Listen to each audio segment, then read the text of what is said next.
Have you ever experienced a strange, unsettling feeling and thought, "What's wrong with me? Am I the only person who's this messed up?" You kept replaying it in your mind, but never told anyone. Not because you wanted to hide it, but because you simply didn't have the words to describe it. Maybe you've stood on the edge of a tall balcony and, for just a split second, imagined yourself taking one step forward. Or you've been lying awake in complete silence when you suddenly became aware of your own heartbeat, as if it were pounding inside your head. The more you listened, the more it seemed to skip a beat. And after a few seconds, you couldn't tell anymore. Was your heart actually beating strangely, or was your brain inventing danger where none existed? Then came the thought almost nobody ever says out loud, "What if I fall asleep and never wake up?" Or maybe you've looked at an old photograph from a time you never lived through, yet somehow felt a deep sense of longing for a place that was never really yours. The most surprising part is that none of these experiences mean there's something wrong with you. People have been experiencing them for as long as humans have existed. Philosophers, psychologists, psychiatrists, linguists, and entire cultures have spent centuries trying to understand them. And what's even more remarkable is that almost every one of these strange experiences has not only a name, but an explanation for why your brain creates it in the first place. These aren't random glitches. They aren't signs that you're losing your mind, and they certainly aren't unique to you. Today, we're going on an unusual journey. We'll descend, level by level, into the hidden layers of human experience, places that almost everyone has visited at least once, yet few have ever been able to explain, even to themselves. Each level will become more personal, more unsettling, and more profound. And at the very bottom, we'll arrive at a feeling you can never truly escape, because it doesn't come from the circumstances of your life. It comes from the simple fact that you're human. Our descent begins at the very first level, and almost everyone has experienced this at least once. Imagine you're standing at the edge of a tall balcony. Your hands rest on the cold railing. Far below, cars drift slowly through the streets, and people look impossibly small. Then suddenly, for the briefest fraction of a second, a thought flashes through your mind. What if I just took one step? Or maybe you're standing on a subway platform. You hear the distant rumble of an approaching train echoing through the tunnel.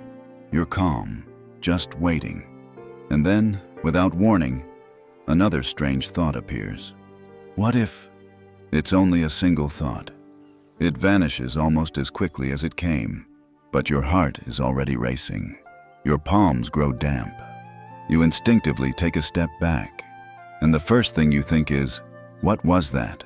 If you're quietly nodding right now, you're far from alone. Almost everyone who has experienced this has the exact same first reaction. This can't happen to anyone else, right?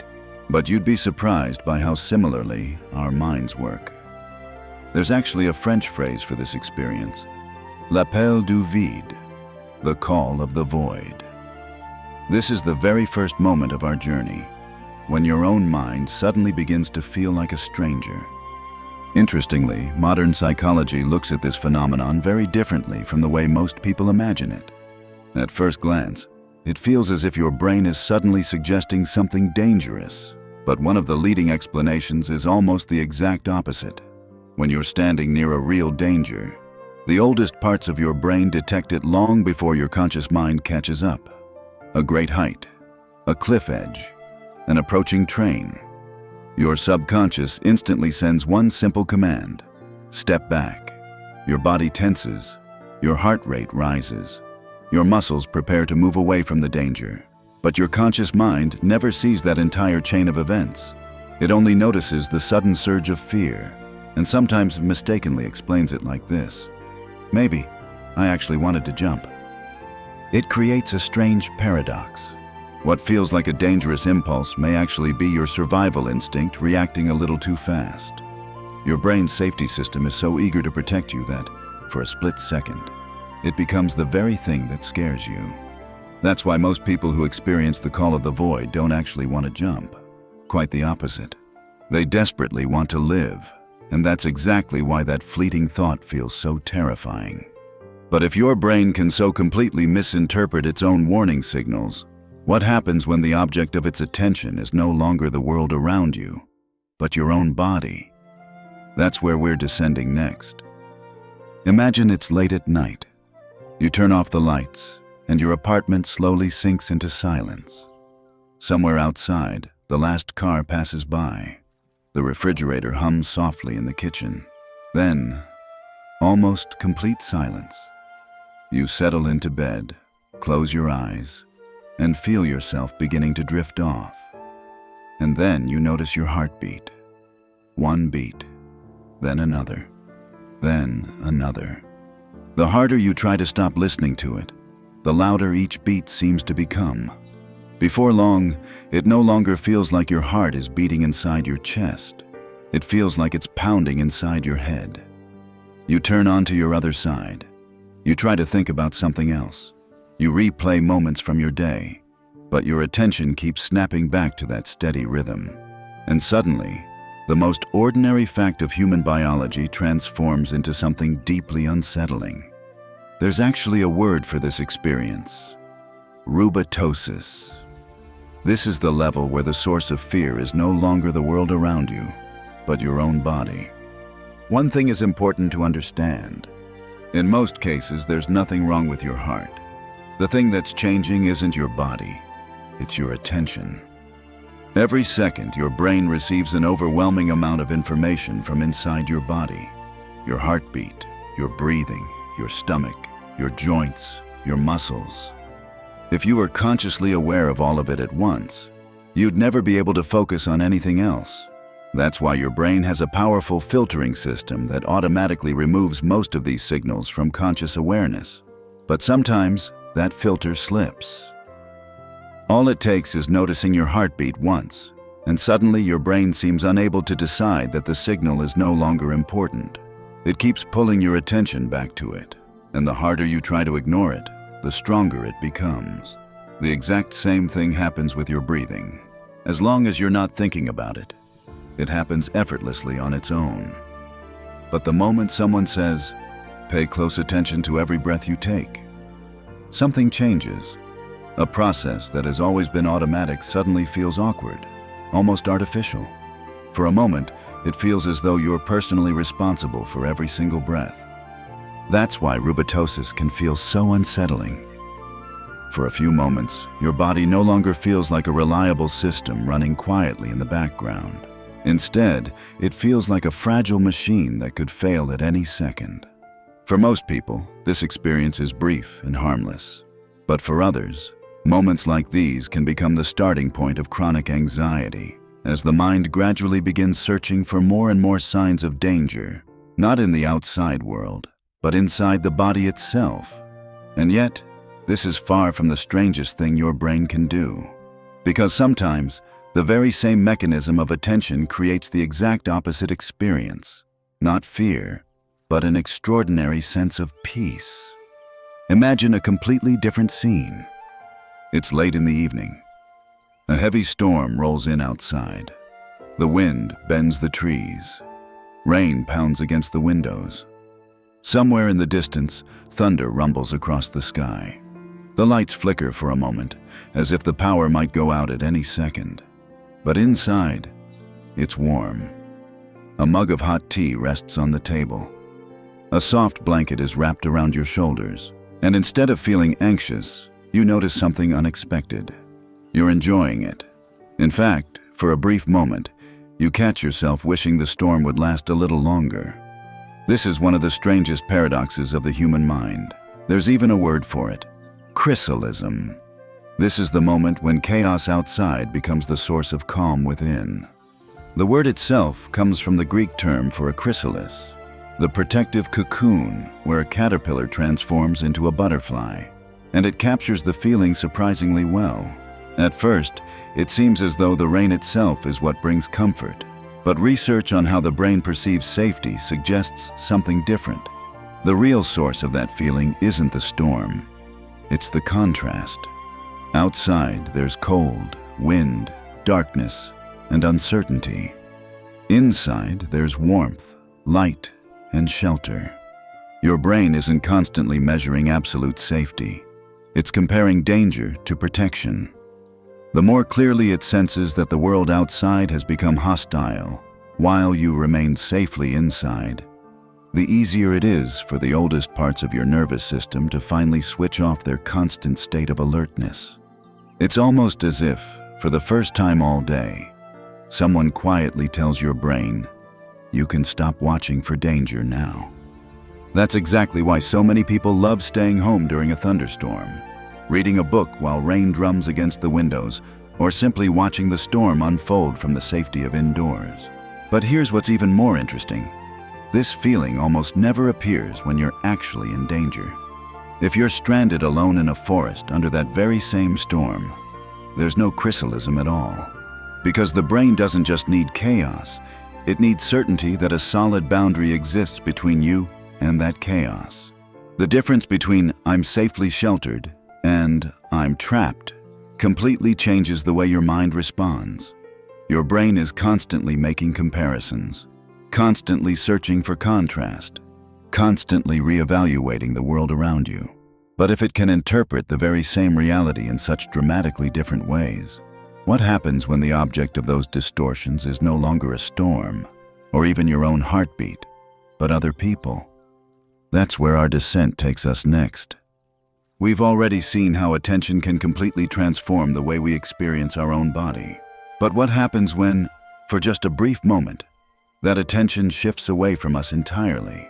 What if, for a single second, it suddenly expands to include dozens of complete strangers all at once? Our descent continues. You're driving home after a long day at work. Traffic has barely moved for several minutes. The lights of the city drift slowly past your window. Out of boredom, you glance at the car stopped beside you. Behind the wheel sits someone you've never seen before. They're absent-mindedly tapping their fingers on the steering wheel, probably listening to their favorite song. And then, without warning, a strange realization hits you. This person is living a life every bit as rich and complicated as your own. They had a childhood. They have parents, or children. They have songs that mean everything to them. Someone they still haven't forgotten. Fears they've never told anyone about. A conversation they've been replaying in their mind for the past week. In a few seconds, the light will turn green. You'll drive away in opposite directions, and you'll probably never see each other again. But that doesn't change the fact that, for this brief moment, an entire universe exists right beside you. There is a beautiful word for this experience: Sonder. This is the moment when a stranger stops being part of the background and suddenly becomes a fully realized human being. At first glance, this seems like nothing more than an overactive imagination, but cognitive psychology offers a far more interesting explanation. Every single day, your brain encounters thousands of faces. If it tried to build a complete mental model of every person's inner world, you simply wouldn't be able to function. So, for the sake of efficiency, almost everyone around you becomes part of the background, extras in the scenery, anonymous faces in the crowd. But every once in a while, that system briefly slips. And for just a few seconds, you don't merely know that another person has a life as rich and complex as yours, you actually feel it. And that difference is enormous. Rationally, you've always known that everyone has their own story.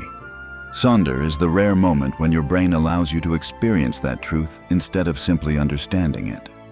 For some people, that realization brings an unexpected sense of peace, a strange feeling of connection to humanity as a whole. For others, it does the exact opposite.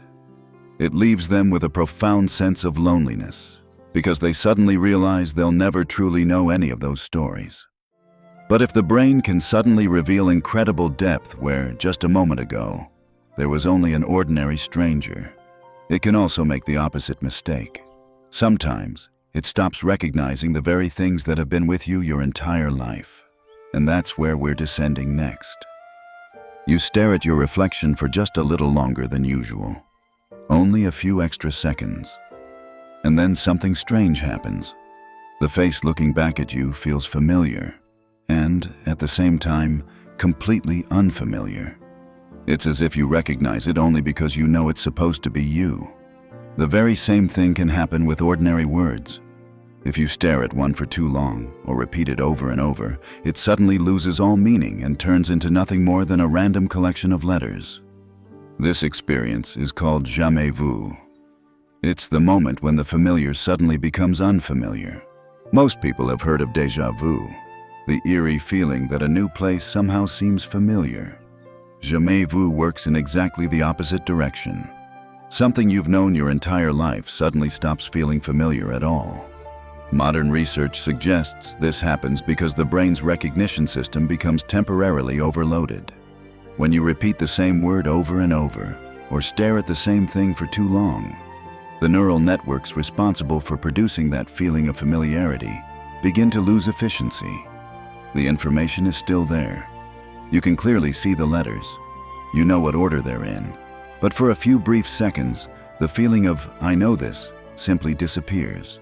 And in that moment, it can feel as though reality itself has developed a tiny crack. That's exactly why jamais vu feels so unsettling.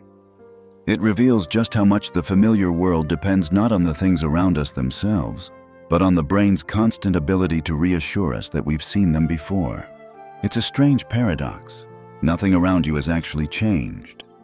Only the way your brain is interpreting it has. And suddenly your own home feels unfamiliar. An ordinary word becomes meaningless. Your own face starts to look like a stranger's. But there's an experience that runs even deeper than this. Because now the brain stops questioning the world around you and starts questioning your place within it. And that's where our journey becomes far more personal. Imagine a family gathering. Everyone is laughing at old stories.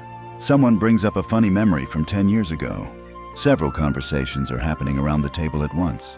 By every measure, you belong here. These people have known you your entire life. You smile. You join the conversation. You answer their questions. But somewhere deep inside, a strange feeling refuses to go away, as if you've somehow wandered into someone else's celebration by mistake, as if everyone around you is speaking the same language, and you're speaking one that's almost identical, but not quite. You understand everything that's happening, you just don't feel like you're truly part of it. There's a word for this feeling: Monachopsis. This is the moment when loneliness isn't born from the absence of people, but from the inability to feel like one of them. This feeling is often mistaken for shyness, but there's an important difference. Shyness usually fades once you start talking, get to know people, or begin to relax. Monachopsis doesn't. A person can live in a new city for years, work with the same colleagues every day, even build a family there, and still carry the quiet feeling that they've somehow ended up in the wrong story. Psychologists study similar experiences through the concept of person-environment fit, the degree to which someone's inner values, personality, and way of experiencing the world align with the environment around them. Sometimes the problem isn't a lack of confidence at all. Sometimes it's simply that your inner rhythm, your values, or the way you see the world never quite matches the place you found yourself in. It's like trying to force a guitar into an orchestra it was never meant to play with. There's nothing wrong with the guitar. There's nothing wrong with the orchestra. But somehow, together, they never quite sound right. Maybe that's why monachopsis is so difficult to explain to other people. From the outside, everything seems fine.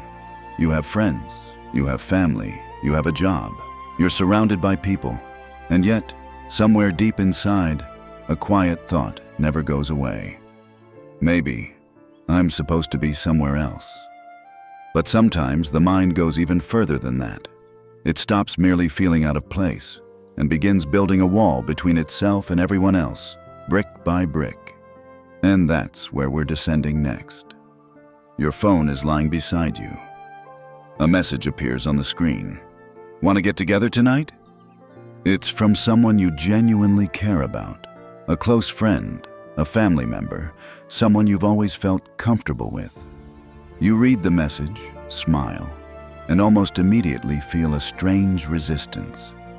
It's not irritation, not anger, not resentment. It's something else entirely. All of a sudden, you want to retreat. You start searching for a reason to say no. I've got too much work today. Maybe another time. I'm just really tired. A few minutes later, the message is sent. The plans are canceled. The apartment falls quiet again. And then the strangest part happens. Almost immediately, loneliness arrives. The very loneliness you just created yourself. German has a remarkably long compound word that's sometimes translated as the sadness of building walls. Mauerbauertraurigkeit. It describes this exact paradox. The moment when you desperately want closeness, while simultaneously doing everything you can to keep it from happening. Modern psychology explains similar reactions through avoidance mechanisms. When the nervous system has been living under stress for too long, it can begin to perceive even pleasant social interactions as another demand on its limited resources. Every conversation, every invitation, every text message that deserves a thoughtful reply. Suddenly, they all start to feel exhausting. So the brain chooses what seems like the easiest solution, isolation. The paradox is that this strategy really does bring relief, but only for a little while. For a few brief moments, the silence feels exactly like what you needed. Then, the nervous system swings in the opposite direction, and you begin suffering from the very lack of connection you just created yourself. It becomes a vicious cycle. The more exhausted you feel, the stronger the urge to shut everyone out. And the more you isolate yourself, the deeper the loneliness grows. But the hardest part isn't the loneliness itself. It's realizing that no one else built the wall. You did, brick by brick. Yet the human mind is capable of creating even stranger illusions than that. Sometimes, it can make us long for something that never existed in the first place. And that's where we're descending next. You're scrolling through old photographs. On the faded film, people are waiting at a bus stop. Children are running through a neighborhood. A car slowly rolls down the street. A model that disappeared decades ago. You never lived in that time. You never knew those people. You never heard their voices. And yet, something unexpected stirs inside you. A quiet sadness. Not because you've lost something, but because you suddenly feel as if you're longing for a life you never actually lived. There's a word for this feeling. Anemoia. This is nostalgia without a past of your own. One of the most beautiful illusions the human mind can create. Our brains almost never remember the past as it really was. What survives are the highlights. Family celebrations, old photographs, beautiful sunsets, favorite songs. Nobody takes pictures of waiting in long lines, ordinary workdays, illness, or simple everyday exhaustion. Over time, the past becomes a carefully edited masterpiece. We stop longing for a real era and start longing for its perfectly curated version. That's why entire generations today romanticize the 1960s, the 1980s, or the 1990s, even though they never lived through them. They're not longing for history itself. They're longing for a feeling their own minds assembled from scattered, beautiful fragments. But even Anemoia isn't the deepest feeling on our journey, because there's another one, where you're no longer longing for someone else's past. You're longing for your own. And that's where the final part of our descent begins. Our journey is almost complete. Behind us are the strange signals of the body, the hidden lives unfolding behind strangers' windows, familiar words that suddenly lost their meaning, the loneliness of feeling out of place among the people closest to us, and the longing for a past that never really existed. But all of those were only the outer layers. Now we're approaching the very center. Imagine two letters lying in front of you. One offers a chance to stay in the town where you grew up. Your family is here, your friends, the streets you know by heart, the life that's always felt familiar. The other offers a job in another country, a new language, new people, a completely different future. Whichever one you choose, the moment you make that decision, the other doesn't simply become a missed opportunity. It becomes an entire version of yourself that you will never get to meet. There's a word for this feeling: Onism. This is the core of our entire journey. Most people think of life as a series of choices, But very few stop to consider what every choice really costs. Every career you pursue quietly closes the door on thousands you'll never have. Every person you choose to love means there are millions of others you'll never know that deeply. Every city you decide to call home automatically turns almost every other city on Earth into a place you'll never truly belong. And the hardest part isn't having to choose. The hardest part is knowing that you'll only ever get to live one life. The modern world has made this feeling even more intense. Every day, we unlock our phones. Within just a few minutes, we see someone hiking across Iceland, someone else who moved to Japan, another person launching a business, another becoming a successful musician, someone raising a family, someone living quietly in a tiny cabin in the mountains. Our feeds constantly remind us of thousands of lives that could have been ours, but never will be. Paradoxically, the internet may be the first thing in human history to make Onism a truly universal experience. In the past, most people never even saw the alternatives. Today, they're only a swipe away. Some psychologists compare this feeling to the fear of missing out, but Onism goes much deeper than that. Most of the time, we regret one missed trip, one opportunity, or one decision. Onism isn't about a single missed chance. It's about all the lives you'll never get to live. It reminds us that no matter which path you choose, an infinite number of others disappear forever. And it's here, at the very center of our journey, that everything we've explored up to this point finally begins to make sense. If you look back at everything we've experienced, something remarkable begins to emerge. None of these feelings appeared by accident. Every one of them arose at the exact moment the human mind ran into a limit it simply couldn't overcome. We can never fully understand another person's inner world. We can't return to the past. We can't live more than one life. We can't know in advance whether the path we choose is the right one, and we can't even remain in complete control of our own minds. It is within these cracks, between what we long for and what is actually possible, that our strangest emotions are born.